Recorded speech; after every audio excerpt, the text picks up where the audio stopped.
All right, so everyone, welcome to Silk, Gold, and the Glory of God, a brief history of ecclesiastical embroidery. I am Amalie von Hohensee, and I have really enjoyed exploring the whole topic of ecclesiastical embroidery and Opus Anglicanum, but also Ornue are some projects that I have been working on. So I am going to attempt to screen share. First, however, I want to leave you my handout. This class doesn't have a specific handout, but what I'm going to do is give you my handout from my Opus Anglicanum class, which has all the materials info. And then I'm also going to share with you the slideshow for this class so that you will have both of those for your information. Okay. And now I will attempt to share my screen.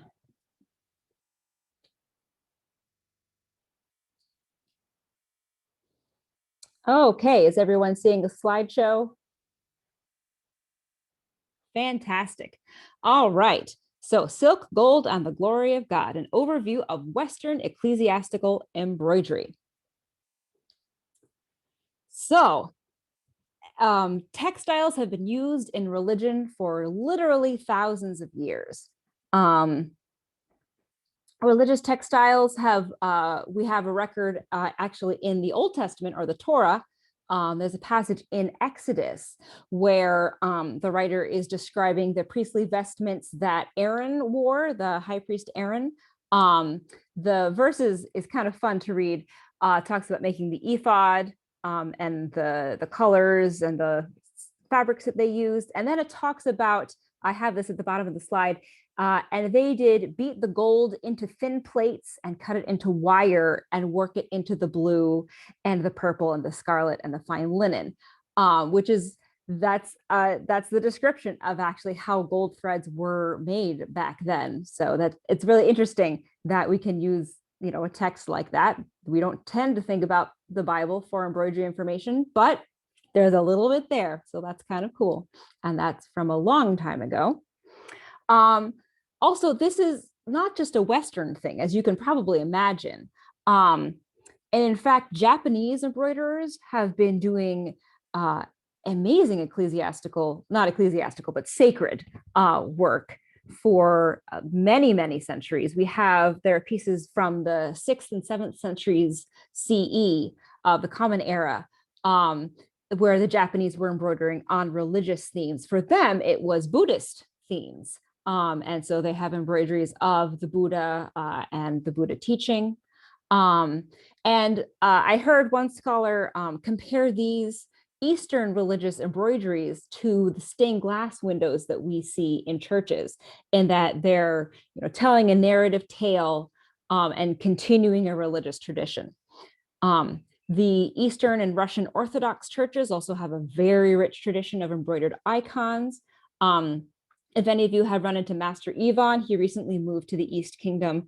He is a Laurel who has done some beautiful work in embroidering Russian icons. So it's definitely not just a Western thing. There are many examples elsewhere, but today's class, we're going to be focusing on England and the continent, essentially, just because if we include everything, we could go on for days. So before we get into the history, I want to just talk briefly about vestment terminology, because there are some technical terms that you might not have heard before that I just want to make sure everyone is familiar with. So a cope is a semicircular cape-like vestment. These were worn during processions. So these are large and very impressive looking, and they're literally just like half a circle. So when you're looking at pieces in museums and you see something that looks like a giant cloak that's literally like a circle cut in half, that is probably a cope. And these vestments often have portrayals of saints and biblical figures, and they're usually standing up, and often they sort of radiate out from the center. It's a very clever layout that they have, and I have a picture of one later on that I'll show you exactly what I mean there. But that's, so the cope is this very impressive processional vestment. And then a chasuble, you'll hear this term a lot. The chasuble is a tabard-like vestment that's worn during the Eucharist or during the distribution of communion. And chasubles actually, they changed style. I think it's technically post-SCA period, but a lot of the embroideries done within SCA period were actually modified to reflect this change in style. So there are a number of chasubles that have been cut down, which I know probably seems horrifying to us now, but it allowed them to continue to be used for hundreds of years, even as styles changed. So the chasuble is this, as I said, tabard-like vestment worn during communion. And because this is a communion-centric vestment, it often contains imagery of the crucifixion or themes relating to that. Because since this is the distribution of communion, they're showing that it's essentially, the pictorial image of what they're doing in communion. So that's kind of a very interesting interplay between the embroideries and the text of the liturgy and all of that. So someone did think about this at some point. So other terms that you'll come across, altar frontals, they're basically tablecloths. If you want an easy image to refer to an altar frontal, they're textiles that decorate the front of the church or cathedral altar, and specifically along the front. So a number of textiles that you'll see are altar frontals.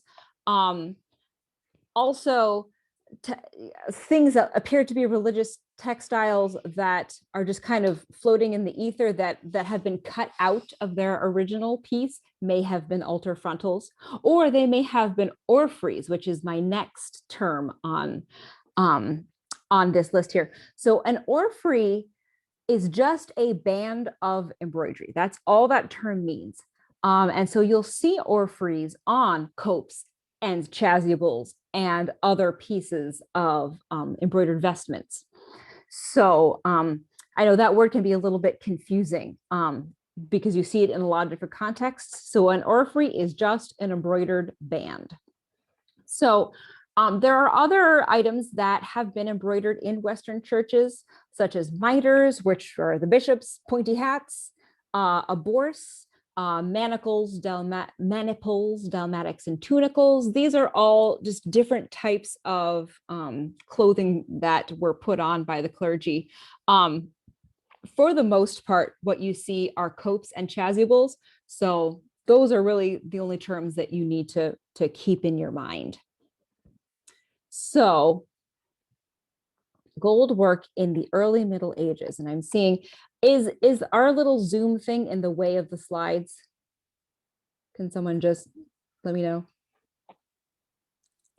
I think it's just a matter of how you have your layout. Gotcha. You can Okay. change your view up in the top right hand corner if you Awesome. need to. Yeah.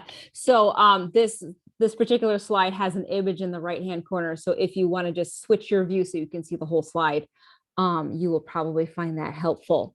So I just want to briefly talk about some of the gold work in the earlier part of the Middle Ages, as that leads into sort of the golden age of ecclesiastical embroidery.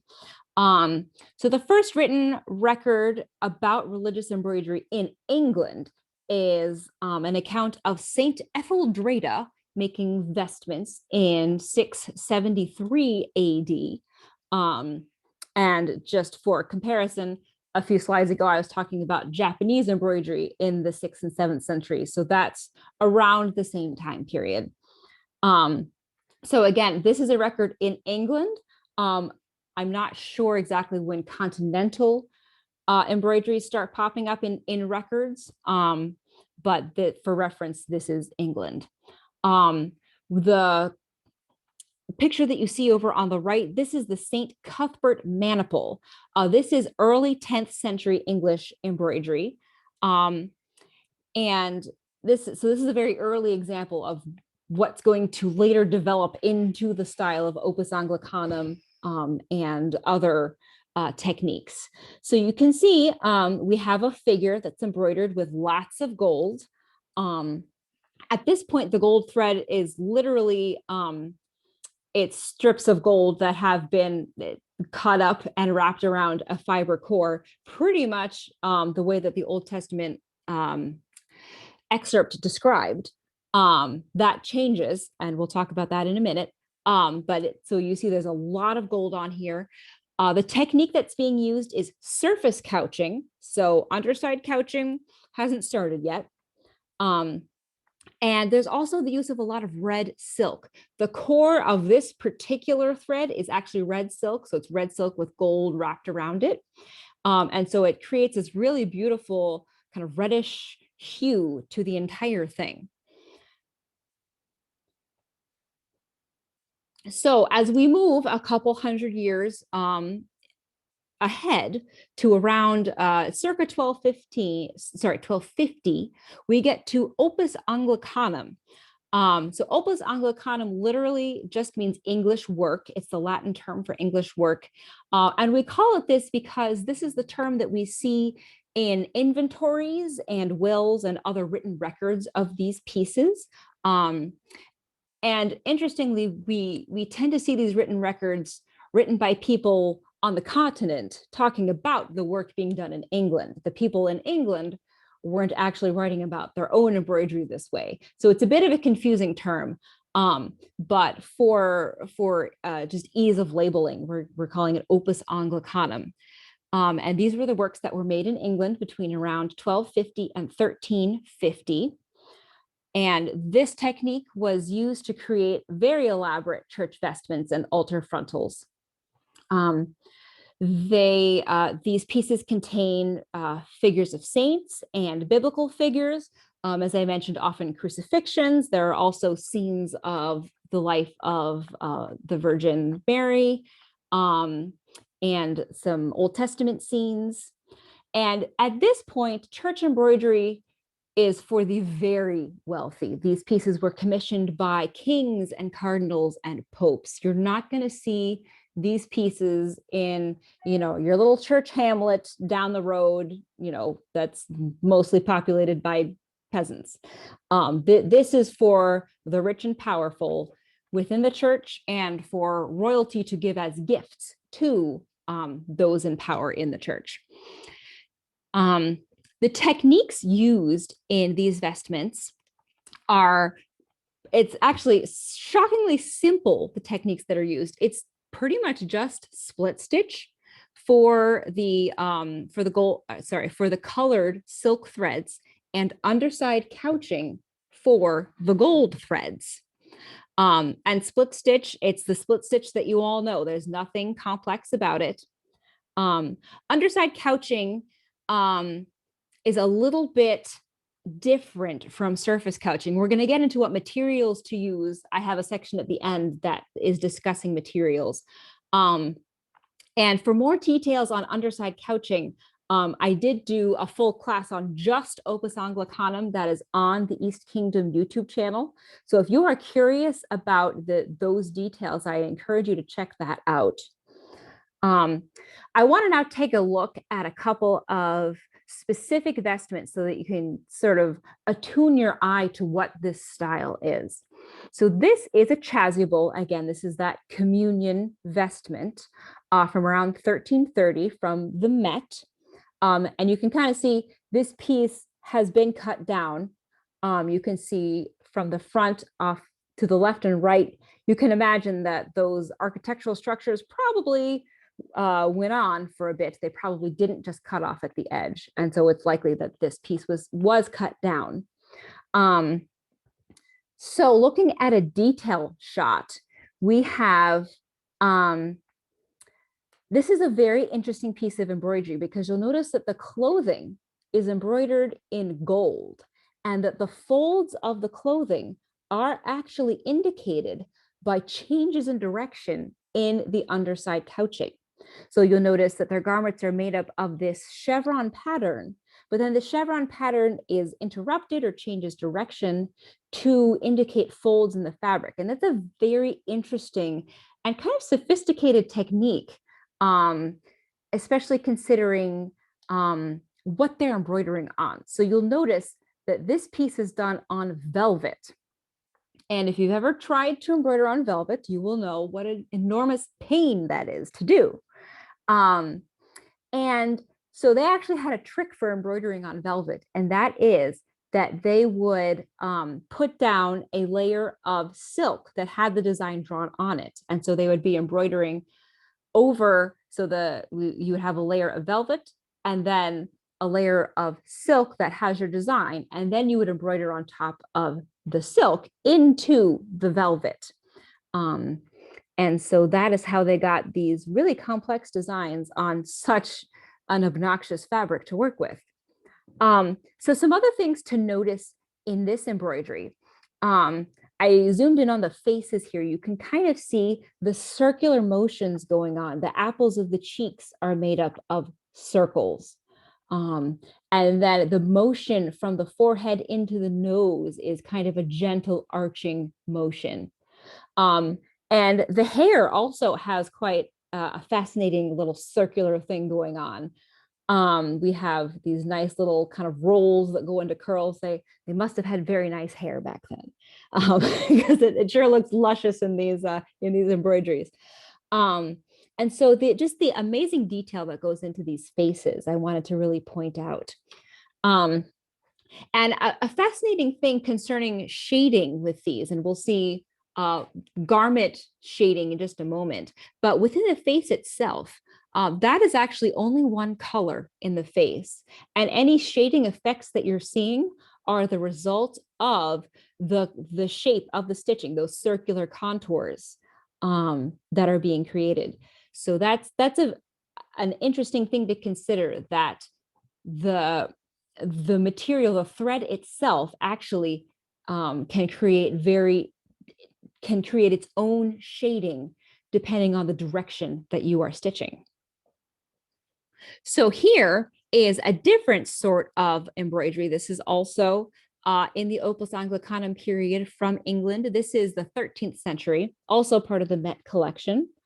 And you'll see I'm using a lot of pictures that are from the Met. That's because their pictures are in the they've put them in the public domain. And also you can zoom up amazingly close, as you can see from this little close-up that I have on the right side of the screen of the background. So first, I just want to quickly discuss the drapery or the clothing of the person. So this is obviously a saint or a biblical figure. It's not clear exactly who it is, but the embroidery of drapery was one of the big things that set the Opus Anglicanum apart. This was one of the things that made it valuable and that really showed the incredible skill of the embroiderers, was the amazing detail that they got in the shading of the garments. And in fact, the really, really high quality pieces, the shading is even more detailed. This, I have a feeling that the color has faded a good bit. And so it is hard to tell exactly what's going on with the colors. They tended to use 4 different colors when shading vestments, or when shading clothing. And so you can see we have the dark pink, or the red, that's really outlining the folds. And you can also see here, again, the direction of the stitching is really indicating the folds. So we have the direction of the stitching is following these lines of the folds.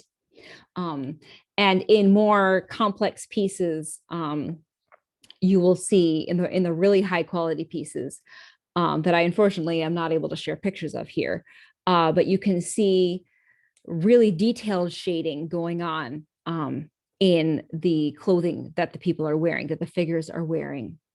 So now I want to draw your attention to the underside couching pattern.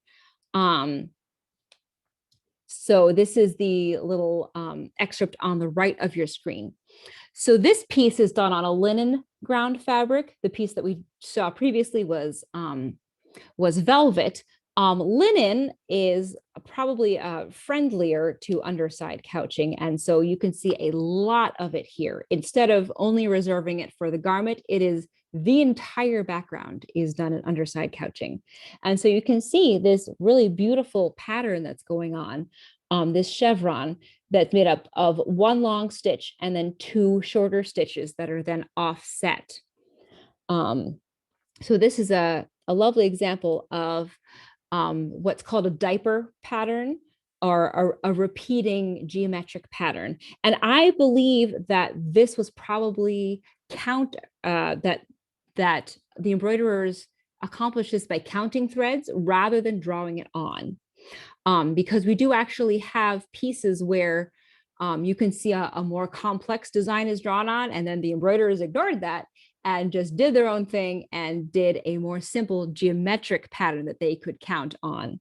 So yes, I believe that this was counted and not drawn onto the background. And then, of course, it's always very instructive to look at the back of embroidery whenever you can. So you can see we have knots all over the back here. They did not shy away from knots. They were not picky about that kind of thing. So feel free to use knots in your own work. That's fine. Also, I want to draw your attention to the background here, and notice how little gold is on the back. You just see these tiny little nubs of gold peeking through. And that is, that's what makes underside couching such a big deal. Underside couching, as opposed to surface couching, what it does is it melds the gold with the fabric. So you get this amazing drape because you're essentially kind of reweaving the fabric with gold into it, but you're not wasting any gold on the back. So surface couching, you have literally no gold on the back, but you sacrifice some of that movement. With underside couching, you get this wonderful drape, and while still wasting very, very little gold on the back of the fabric. So they were very ingenious at conserving their materials. And in fact, you notice there's not even that much silk on the back of this.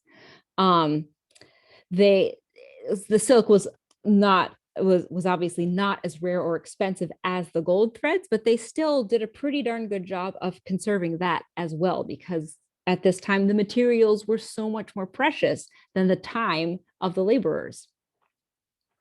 And now this is a cope, as I mentioned. This is that semicircular vestment that's worn during processions. This is the Scion cope in the Victoria and Albert Museum. And this is an interesting piece for a number of reasons. First of all, I want to point out that we have the figures that are kind of radiating out.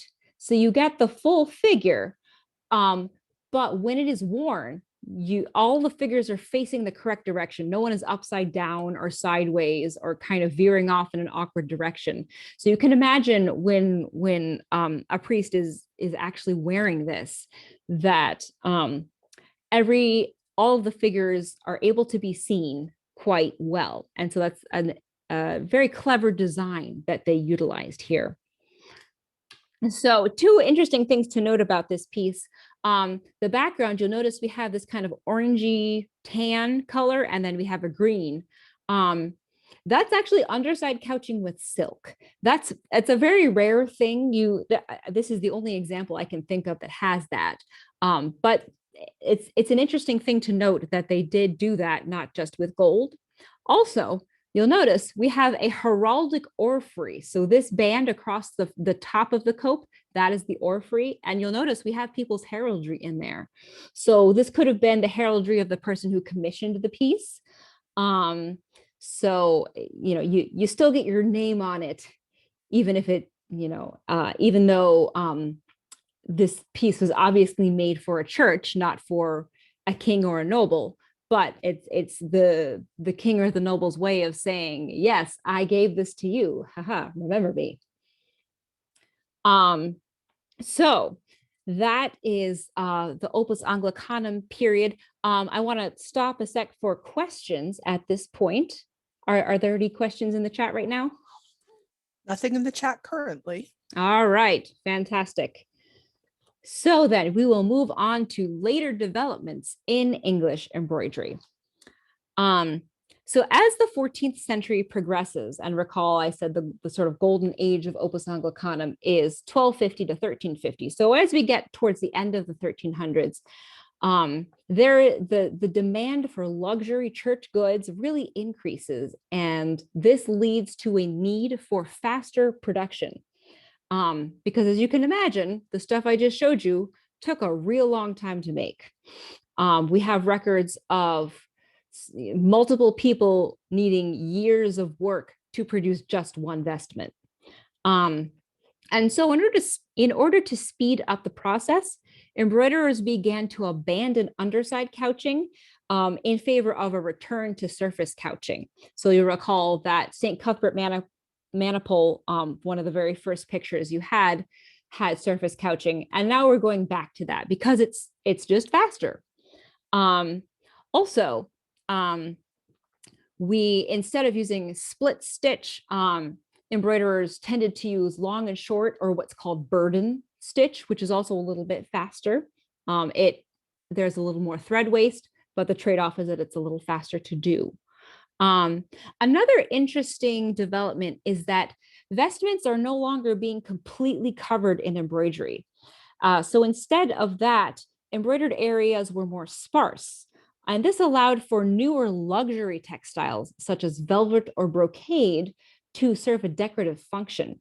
So, an interesting development that's going on in Italy at this point is that they have figured out how to make these really just sumptuous brocades and really complex velvets. So we saw that velvet chasuble a few slides ago, but if you recall, it was a very simple velvet. There was no, the pile was not cut in any kind of special designs. There was no brocade in there. It was a very plain velvet. But as you're going to see in a minute, the velvets that they learned how to create later were very complex. And so rather than cover that in embroidery, they just made the embroidery more sparse.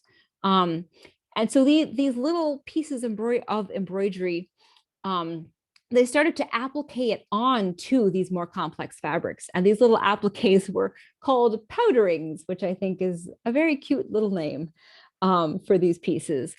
Um, and since they were appliquing on embroideries to these larger brocades or velvets, this made it easier to mass produce the vestments. Because if you think about it, you can make, a whole bunch of little embroidered angels and just sell those instead of having to create an entire vestment. Here's a good picture of what this looks like. So you'll notice we have on these two chasubles, these are both, the one on the left is from the Met and the one on the right is from the Cleveland Museum of Art, late 15th and early 16th century. So very similar time period. And notice how incredibly similar these motifs are. We have the angels on wheels on the left hand. I don't know why angels on wheels was such a thing, but it was. I'm sure there's a biblical reason for that. And so we have the angels on wheels on the left, and then on the right, those angels look very similar. And then we also have these funky kind of sprouting plant-like motifs on the left that we also find on the right. So really striking similarities in these motifs. And so you can imagine that maybe a master had a workshop where they just made a whole bunch of angels and a whole bunch of plants. And what this allowed to happen was that congregations that were not as wealthy were able to slowly accumulate pieces over time. So let's say 1 year or maybe 1 decade, you were able to purchase some embroidery powderings. And then maybe another year or another decade or so, you can buy the velvet. And then maybe you can employ someone to applique all that on. So this means that you can spread out the workload, you can spread out the cost. And it makes these vestments more accessible to smaller, less wealthy congregations. And it just allows for a lot more of them to be made in a more efficient way.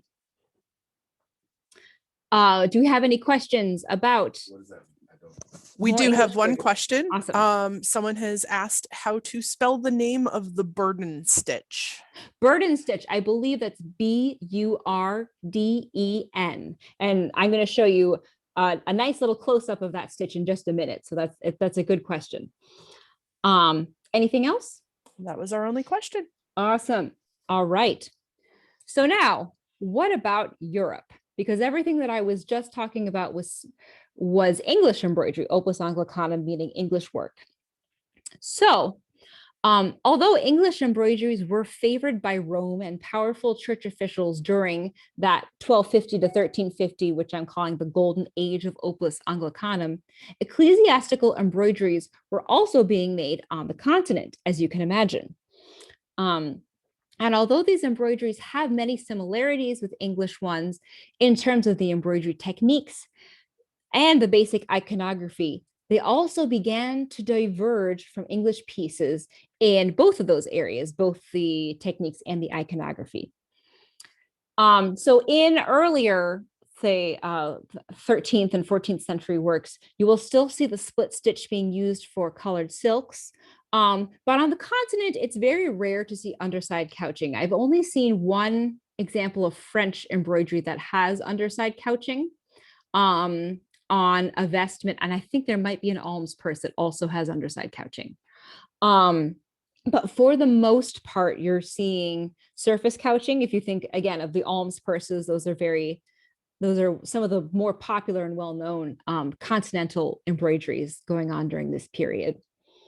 Also, I just wanted to take a moment to note that not all embroideries occurring for the church are these incredibly elaborate gold and silk pieces. There's a very beautiful lacis piece in the Met that is a German, 15th century German altar coverlet, or possibly an altar frontal. And I've seen a chalice cover also done in lacis for an Italian piece. So the churches that couldn't afford, these amazing gold and silk masterpieces, they still had options. They were just, made from the materials that were more available, like linen for lacis, etc. So most of what we're seeing today is the real high-end stuff, but that doesn't mean that other stuff didn't exist for the church. So, as I had mentioned, European continental embroidery starts to diverge in terms of techniques and in some really interesting ways that I wanted to detail. So one thing we start to see popping up in the 14th century is padding. So this is an Italian piece. It's from the Met Museum. And in fact, the Met has a whole bunch, there are like 4 or 5 of these pieces that are Italian. And you can see they've used split stitch to shade the beautiful robes that these people are wearing. But then you notice what the heck is going on with the background here. So what's happened is the gold has been taken off of this embroidery. I'm assuming to use it elsewhere, to conserve it, because the gold is so much more valuable than the labor, than probably the other materials, in fact, that you will often see pieces stripped of their gold. And it was used elsewhere. But that allows us to see all of this beautiful padding that's going on underneath. So this is string padding that they have couched down to the background. So the gold would have been couched over this, and it would have created this beautiful 3-dimensional effect. So we would have had gold columns that actually stuck out from the fabric. And they would have been sitting on gold seats that had gold cross hatches. So this is a great example of what can be accomplished with surface couching. As I mentioned, that is mostly what was going on the continent as opposed to underside couching. And with surface couching, you're able to do these really interesting 3-dimensional techniques. So padded work is not just stump work from 17th century England. There is lots of padded work in ecclesiastical embroidery as well. And this is a lovely example. And I encourage you to spend some time on the Met website and take a look at these. They're really, they give you so much information about embroidery, seeing these deconstructed works. So the other real big new technique that came about in Europe is ornoué, which many of you have probably heard about. Ornoué means shaded gold. And this began to appear in the late 14th century in France and the Netherlands. Scholars debate as to where it started, but we see it in both of these places. So ornoué technique was achieved by couching down gold threads using surface couching with multiple threads of different colors and different shades. So instead of using, say, split stitch to shade a garment of a figure in an embroidery, you are now using essentially a couching stitch to create that same effect using lots of different colors of silk. And we'll see lots of pictures of this in just a moment. So this technique combined the artistic innovations that were occurring in Italian painting with embroidery. So some of those techniques are chiaroscuro shading. Chiaroscuro means light, dark. So we really start to see that emphasis on shading. And you also see perspective. A lot of these embroideries involve some architectural elements, like you often see floor tiles that where the embroiderer has actually used forced perspective, and you can draw the lines into the vanishing point. So that's a real fun thing to see, and we'll see that in just a moment. And ornoué really allows the embroiderer's artistry to be very apparent. Ornoué is a very advanced technique. And so this really shows off the incredible skill of these embroiderers. So this is one of my favorite pieces of ornoué. This is in the Met, and you can see that perspective going on in the floor tiles. You can see the lines getting closer and closer together to a vanishing point. And in fact, you can even see it. This is the Annunciation. So this is the angel Gabriel coming to visit Mary. And you can see her little prayer table is sort of in perspective, but it's not quite perfect. So they were still figuring that out, but it's fascinating to see all those relationships. And you can really see the attempts at shading. And in fact, the floor tiles are a great example of that. You'll notice that the floor tiles towards the front have lighter colors of silks, and also the threads are spaced farther apart. And then as we go farther back in the work, they change to a darker green color, but they also space the threads. The actual couching stitches are much, much closer together. And that creates this amazing sense of depth.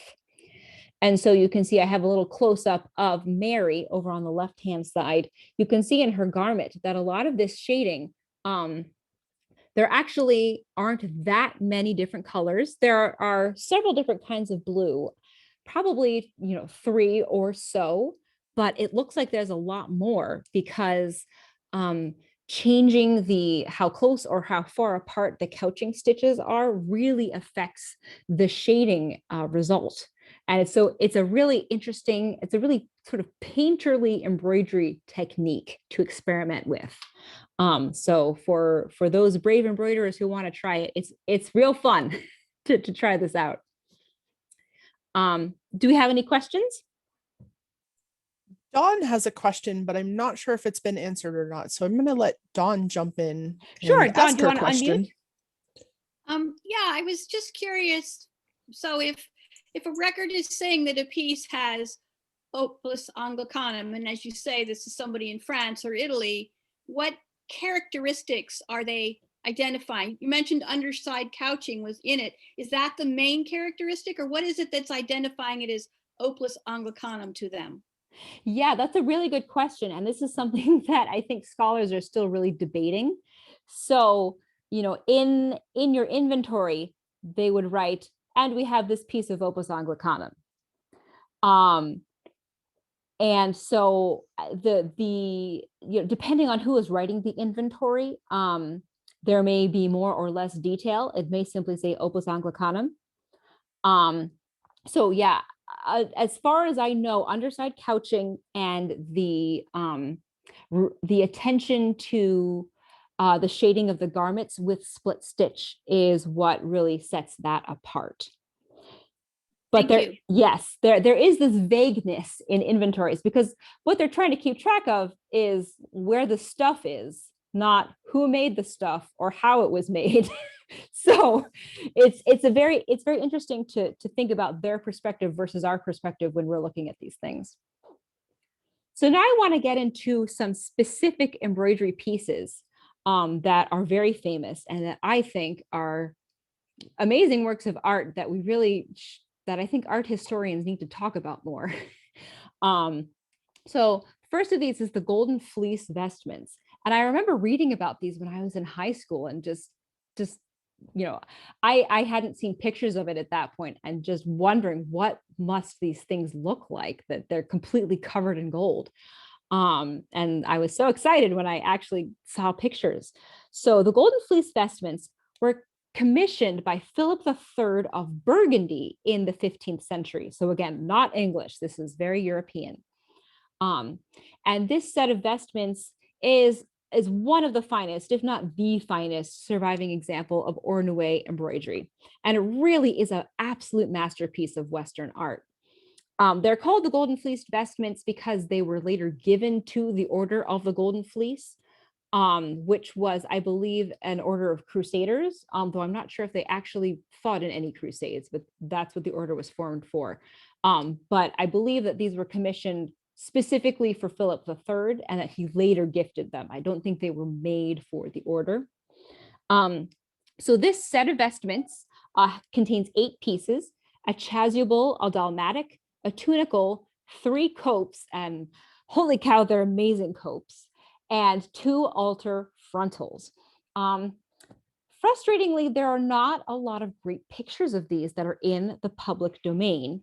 I'll show you a few in just a moment. But I also was realizing as I was putting this together that Mistress Elena Hilton, mundanely Jean Clifton, on her Facebook page, she actually went to the Vienna Imperial Treasury and took a bunch of pictures.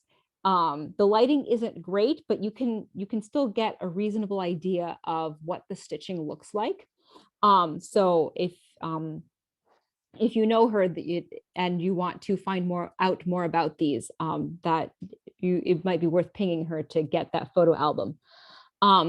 So anyhow, some details about these embroideries. Each piece is completely embroidered with ornoué and silk shading for the faces and hands. So these pieces are literally covered in gold threads. The only places where there isn't gold, as I said, the faces and the hands, there's such a high degree of detail that they actually switch the stitch to burden stitch, or long and short stitch, essentially, to get the detail there. These embroideries are in excellent condition, and as I said, they're currently housed in the Imperial Secular Treasury in Vienna. And the photos here are from the Wikimedia Commons. So the image on the left is, I believe, the dalmatic, and then the image on the right is the chasuble. And so you can see just the absolutely incredible amount of work that went into these. Each of these figures is meticulously, beautifully shaded. You can, especially in the chasuble, you can kind of get an idea from the figures that are at the bottom there. And this is the Transfiguration, I believe, the iconography there. So you can see just those robes are so beautifully shaded. And the stitches are just so carefully done. And if you are able to see close-ups of these, again, I wasn't able to find public domain photos, but they exist on Pinterest. If you do a little bit of searching, they actually are great records of fashion history.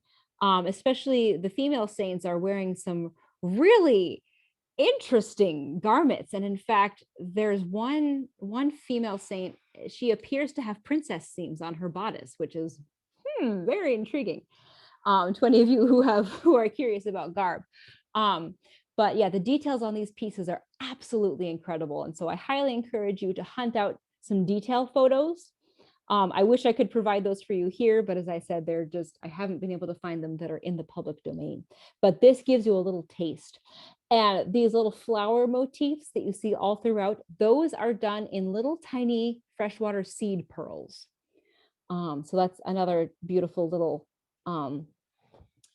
detail. And you'll notice, especially the image on the left, that the saints and the images, they're all housed in these little architectural structures.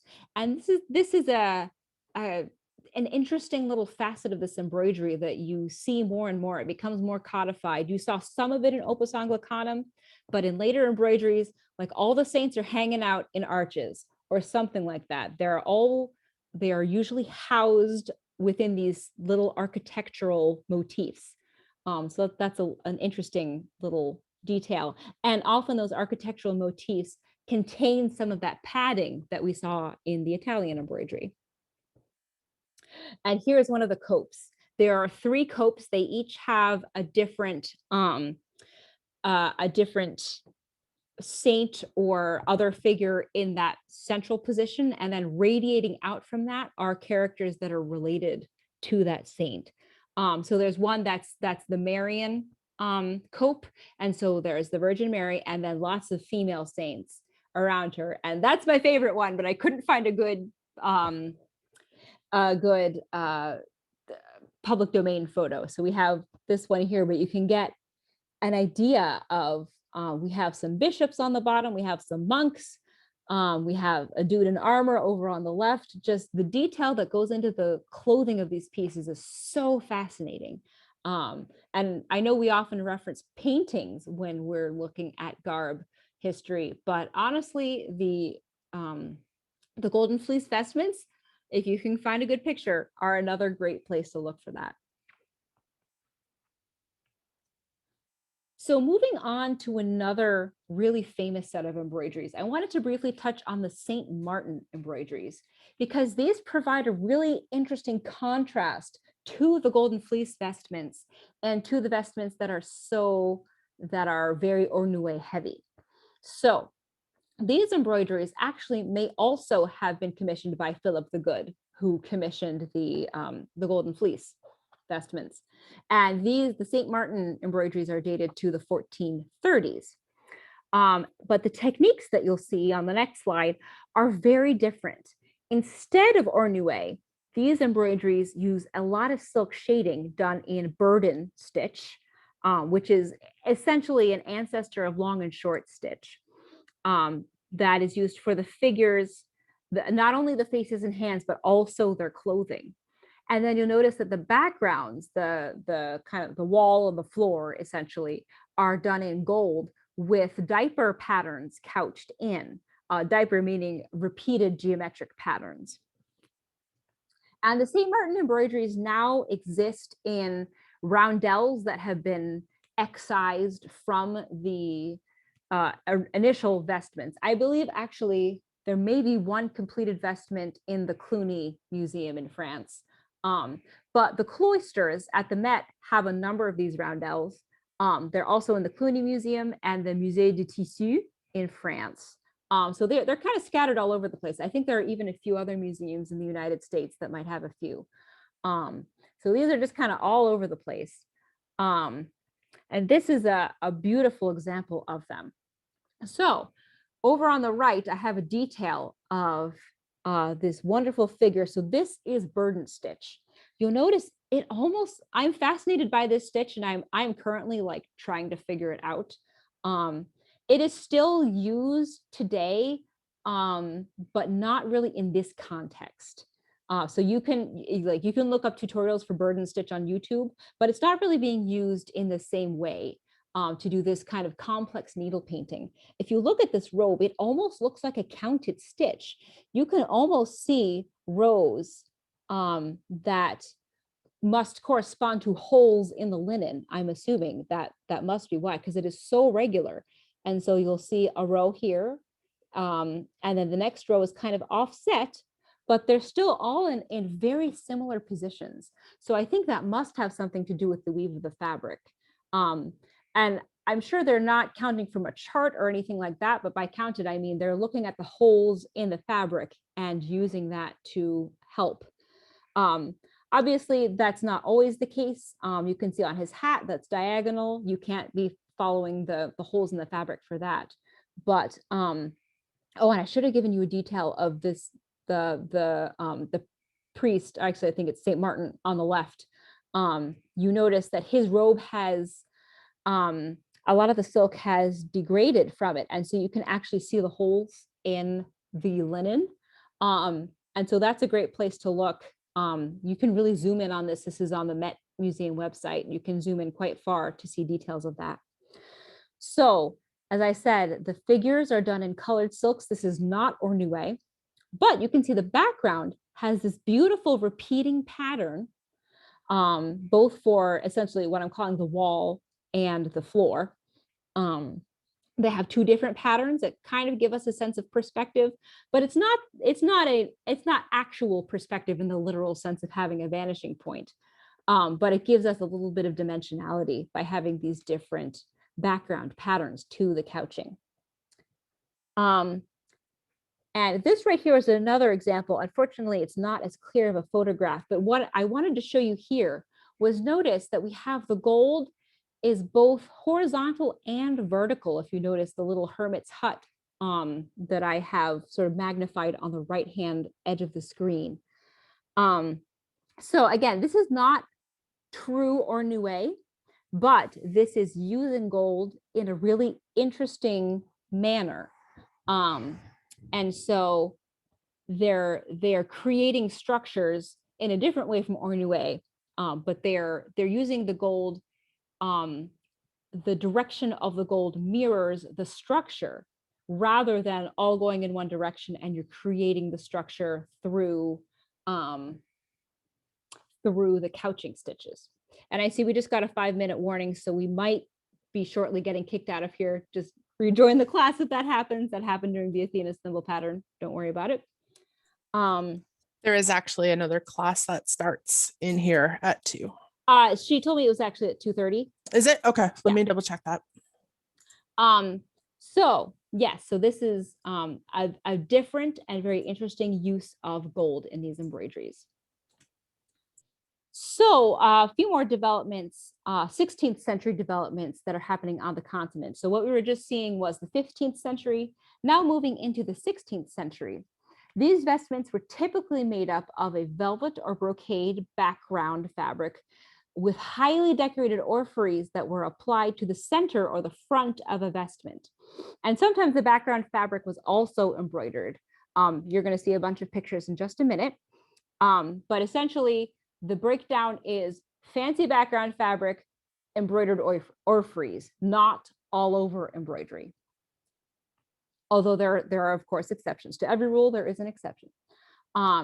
These pieces often feature raised or padded work that serves to frame the main embroidery feature, and also often includes ornue shading for the iconographic elements. So again, I was mentioning that the saints tend to hang out in these architectural structures, and it's those architectural structures that are that have the raised work or the padding around them. Or sometimes they even have these pretty little, they look like picture frames essentially of raised work around an ornue saint, for example.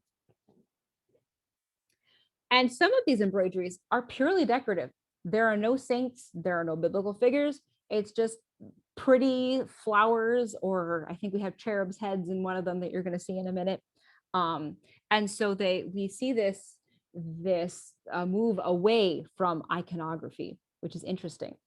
So these next few pictures are 3 different nationalities. We have the one on the left it's either Italian or Spanish, we're not sure which. The one in the middle is Italian, and then the one on the right is French here. So again, Italian/Spanish on the left, Italian in the middle, French on the right.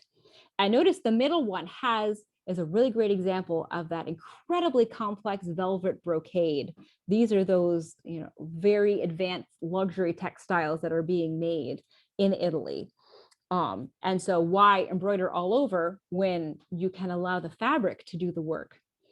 And then the French piece, they've completely abandoned saints and other biblical figures. We do have some cherub heads, and they have also embroidered the background fabric as well. So that's not a brocade, that's actually embroidery there.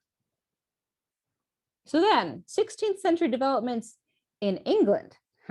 What happens here? This is very interesting. So Henry VIII broke with the Catholic Church in the 1530s. And this created a huge rift in the English religious tradition. So they've broken with the Catholic Church so that Henry can get a divorce. And now Catholicism is essentially heresy.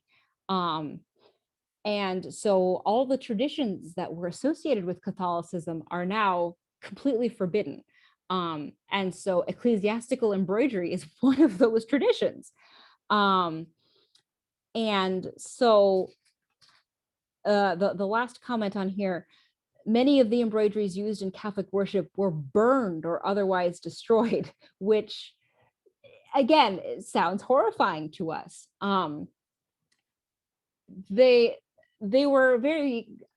This served a dual purpose though. They weren't just destroying things for the sake of destroying things. They also took off, they recovered the gold from these pieces.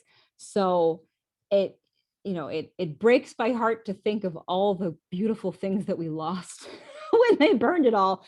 So I'm hoping that we'll find even more that, the people who continued Catholicism in secret, we're still finding their stashes in old English manor houses. So I'm hoping that we'll find even more of those with beautiful vestments that were saved from the flames.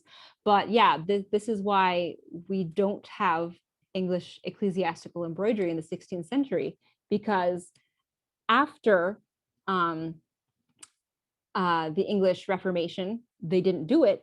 And what was made prior to the English Reformation was likely destroyed. So English embroiderers turned their focus to other pieces. They embroidered book bindings. They did domestic furnishings such as cushions or curtains. They did clothing items like coifs and jackets, and elaborate gowns and things like that. So English embroidery takes a very, very different turn at this point. And so they are less a part of the ecclesiastical conversation at this point. All right, it looks like maybe fingers crossed we're not getting kicked out, which would be awesome. Are there any questions before I move on? There's no question in the chat, but there is a lovely comment about angels on wheels. Okay. Which everyone can take a look at their leisure. So Awesome. Thank you for that, Melisandre. Yes, thank you. Awesome. All right. And I also posted a really good link to the Golden Fleece pieces from the liturgical journal. Oh, and thank you. There's some extra links there that people can click on. Fabulous. Thank you so much. Yeah, I'm never sure what I can share in these pieces that I'm wanting whenever I record classes. I always try to be really careful with public domain stuff. But yeah, thank you. The pictures are out there, just not in the public domain. So who did the embroidery designs? Because this is a very interesting question. For those of us wanting to create our own embroideries, I think we often feel like we have to come up with the design ourselves, and that can be a stumbling block. However, take comfort in the knowledge that while we don't necessarily know the names of the people who created the embroidery designs for these period pieces, we know that the designs were not created by the embroiderers. So you do not need to worry about coming up with your own designs necessarily. They didn't do it in period. So art historians have noted similarities between Opus Anglicanum pieces and illuminated works. For example, there's an embroidered piece called the Thanet panel, and this bears a striking resemblance to the style of art and iconography seen in the Delille Psalter which is an illuminated manuscript from the same period. So we do see these connections. Art historians argue how much illuminations played a role in the design, but there does seem to be some kind of connection between the artists who created illuminations and the artists who created the work for the embroideries. The Italian painter Cennino Cennini, who has this wonderful handbook for artists, describes in his early 15th century manual the process of drawing a design onto a stretched embroidery canvas. So this is interesting for several reasons. First of all, it gives embroiderers, it gives those of us today a really interesting window into working with embroidery materials and how they did it in the 15th century. However, the really interesting thing here is to realize that this manual was written for artists. This manual was not intended for embroiderers. And in fact, in his little, it's just like a page or so that talks about designing embroidery pieces, but he has this cute little paragraph that goes something like, and occasionally embroiderers will come to you asking for designs, or something along those lines. So essentially, artists expected that they would be given a canvas that was stretched, and by canvas I mean literally linen ground fabric used for the embroidery that was stretched on their frame, a slate frame, and that the artist would then draw, or would draw first in charcoal and then would paint over their design for the embroiderer to follow. So in the late 14th and early 15th century, we start to see evidence of pouncing being used to transfer the designs. So this pouncing is very different than having an artist just draw freehand on your fabric. When you get into using pouncing, it really only makes sense to do this technique when you are mass producing something, because it's a real pain to poke all those tiny holes in a piece of parchment. Also, parchment was itself a valuable commodity at this time. So you're not going to want to just waste that when you could just draw freehand on a piece of linen. And so this really is a sign of the mass production that starts happening, as I talked about those little powderings, those appliques that you could put onto your embroidery. And another interesting thing when we start to see pouncing being used is that this means that there's less reliance on artists. You could simply use the same template. You, as the embroiderer, could simply pounce the same design for several things, and no artist needs to be hired to draw on your embroidery canvas. So it kind of cuts out the middleman there, interestingly. And in fact, there is, I'm now forgetting the country, but in one of the books that I read, there was a picture of an actual pierced parchment that was clearly used for pouncing, and it was an outline of a saint and some of the details. And in fact, there's even a couple examples where you see an image and then you see essentially the mirror image almost identically embroidered on the same piece, which seems to suggest that the embroiderer pounced the design, flipped it over, and then pounced it on the other side, so that you're getting even more bang for your buck here. You're getting two designs out of one pouncing, out of one piece of parchment. So things like identical architectural structures and mirror images of embroidery designs, again, they support the idea that embroiderers were starting to use pouncing in the late 14th and early 15th centuries, as opposed to hiring an artist. However, artists were still definitely hired to create designs for embroideries. The Golden Fleece vestments are a great example of this. We believe that the Flemish painter Robert Campen likely designed the Golden Fleece vestments, and he had a student, Rogier van der Weyden, who may have also helped with the design for that. So we've gotten to the point now in the 15th century that we have specific names and specific workshops associated with designing these embroideries. There's another really amazing set of embroideries at the San Giovanni Baptistry in Florence. These are beautiful ornue vestments that are really just now, they were recently repaired and are now on display in Florence. And so these are just now coming back into back to light for art historians. And some people think that they rival the Golden Fleece vestments in their execution and in their artistic content. And we know that Antonio Polaiuolo designed these vestments. We have pretty solid documentation that this one specific artist and his workshop worked on these vestments. So it's very interesting to see how we come from in Opus Anglicanum. We think it had to do with illuminations, and we can pinpoint some specific pieces and resemblances to a few centuries later. We have a specific person, a specific name associated with the design.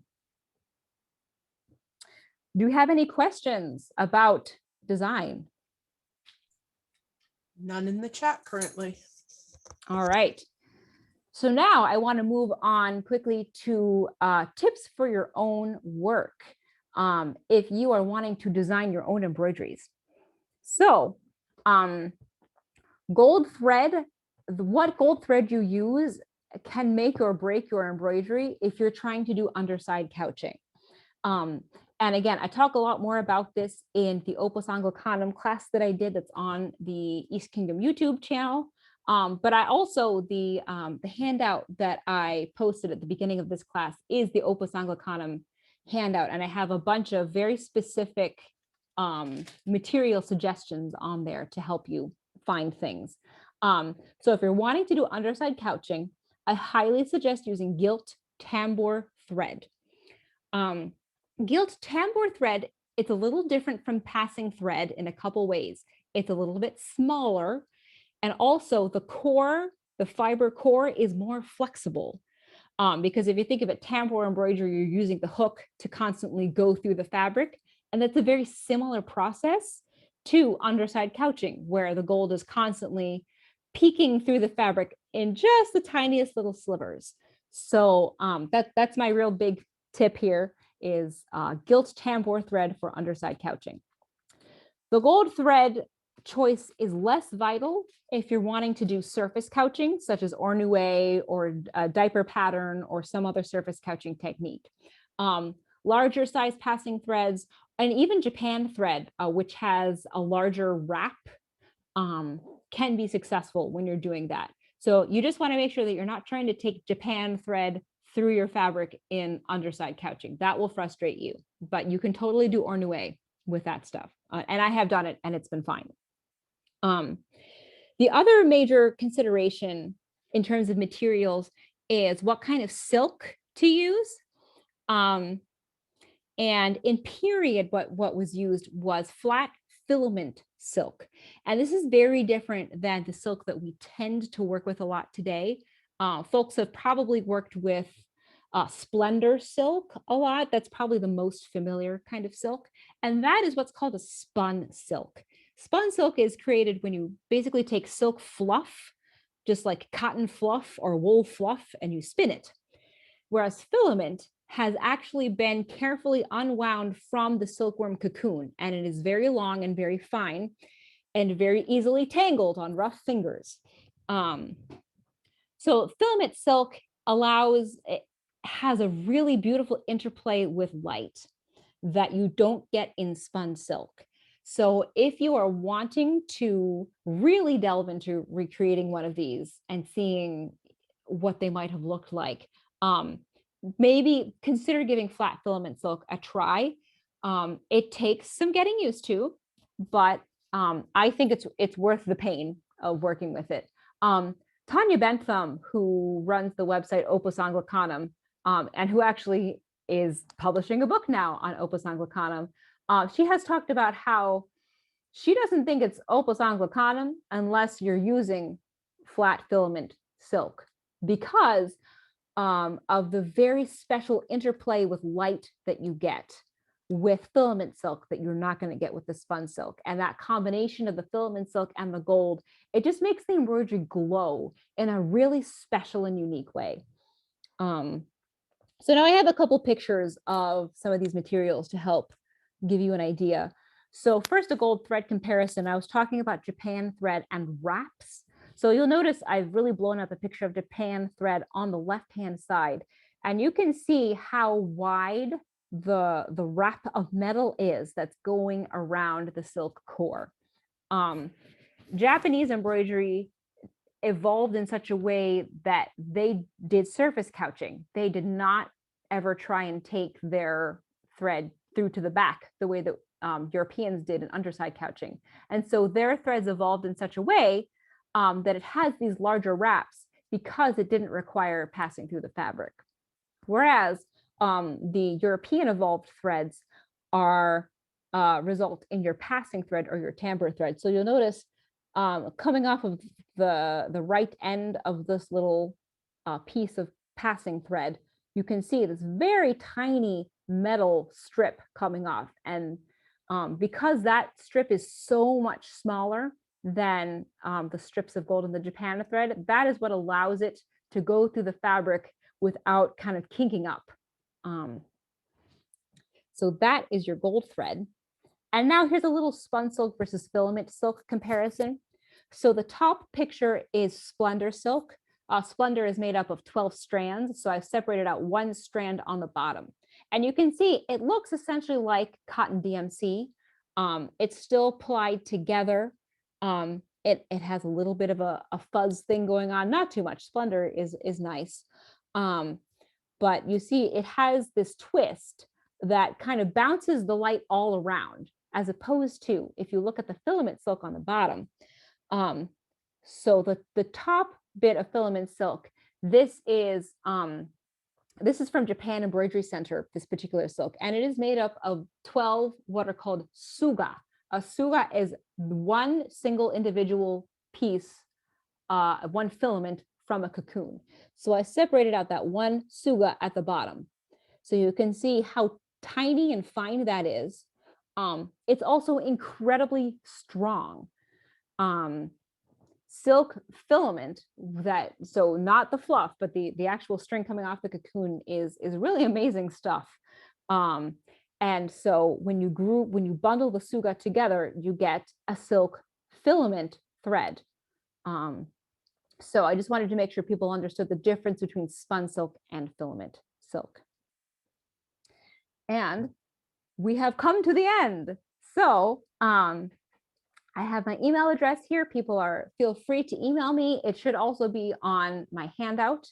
And you can check out my Opus Anglicanum course. And I also did a course on the history of goldwork embroidery on the East Kingdom YouTube channel. So if you have more questions, check those out or feel free to email me. All right. And I'm going to attempt to stop sharing my screen. And now, if anyone has questions, feel free to unmute and ask. It's Amy, and Yes. I just as a point of information, my understanding is that filament silk kills the silkworm. Yes. So if you are vegan, or that may be something to keep in mind when it comes to choosing your materials. If you were to come to us and have an Opus Anglicanum piece that was done with spun silk, no one would question that. I think it's real Opus Anglicanum if it's done in spun silk. I just wanted to note. Yeah, I just wanted to point that out because it's something that has come up. Absolutely. Yeah. No, and that's actually a really good point. And I was listening to a lecture about Japanese embroidery a couple of weeks ago. The Japanese actually, they have a special reverence for the silkworm, and so yes, they understand that the silkworm is killed, and they have a process of giving thanks to the silkworm for giving up its life for their embroidery. And they are very careful with the use of their silk. They make sure that they take meticulous care of it to respect the life of the silkworm. All silk kills the worm. Well, no way to get the silk without killing the worm. There are some vegan silks that where they let the worm eat its way out and then they spin the fluff. So it's not filament Yeah, silk. it'd have to be spun, yeah. Yeah, exactly. It has to be spun, but there is vegan silk. Okay. Vegan silk. Yeah, but it's a really good question and a really good point to bring up. Yeah. Any other questions?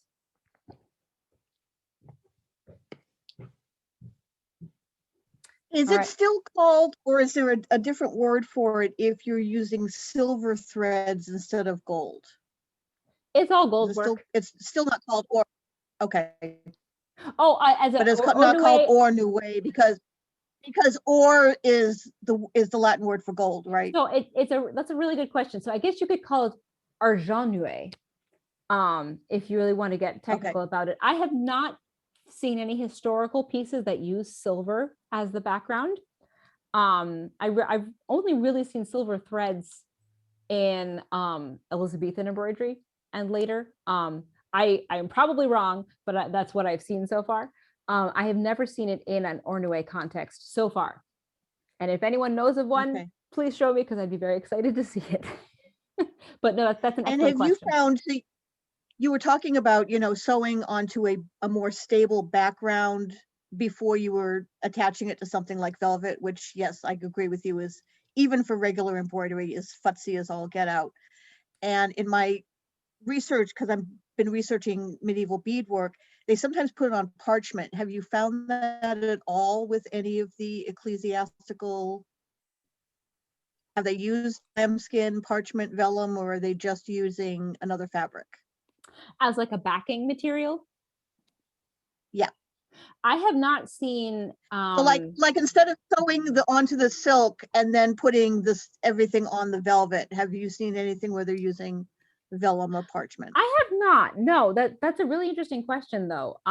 Yeah, I have the only references to parchment or vellum that I've seen for embroidery have been for pouncing. So in terms of like backing fabrics, I've only seen linen used for that. I haven't seen slips done on parchment or anything like that, but that's really fascinating to note that they were doing that for beading. There's a continental altar cloth housed in a museum in Czechoslovakia that I am replicating one of the images. Mhm. And when they did the last restoration at the turn of the last century, they found that it was beaded onto vellum and then applied to the silk. That's so interesting. Huh, I had not heard of that being done. Because But they didn't think the silk, yeah, they didn't think the silk could take the weight of all the beads by itself without a stabilizer. yeah, that's a good point. Yeah, the gold is not as heavy as beads. So it might not have needed that. Right. Yeah, cool. Okay. Any just other? wondering. Yeah, no, So great question. I have a question. So my background is more in textiles than embroidery, so I am not familiar. That's why I asked about the bird and stitch. Is there a difference between the brick stitch and the bird and stitch, or are those variations of the same thing? So I believe that brick stitch is also associated with these patterns that we're seeing in German historic embroidery. Those interesting Mhm. geometric designs. And I believe, so the way that brick stitch tends to be done is like you'll do one color, say you have a bunch of crosses in red and then it's surrounded by yellow. You would do the crosses in red and then you would do the yellow. Whereas my understanding of Mhm. bird and stitch, and my understanding is still very much evolving, is that you would do like one row and then another row, regardless of color. So you would change colors within a row. You wouldn't like, so you like, I'm currently attempting to do bird and stitch on a face. And so I would do the flesh tone, but then when I got to a cheek, I would immediately change to pink, as opposed to leaving that out and then going back and putting it in. Mhm. Does that make And sense? can you tell looking at a piece? It does make sense. Can you tell looking at something which order they have done the colors as a skilled embroiderer? Honestly, the best way to know is to look at the back. And if you can't have a look at the back, then you can't really know for sure. Yeah. Right. You can get a pretty good Okay, idea. thank but you very yeah. much. Yeah, great question. All right, any last questions before we finish up? There is a class coming in here at 2:30 and I want to be respectful of that.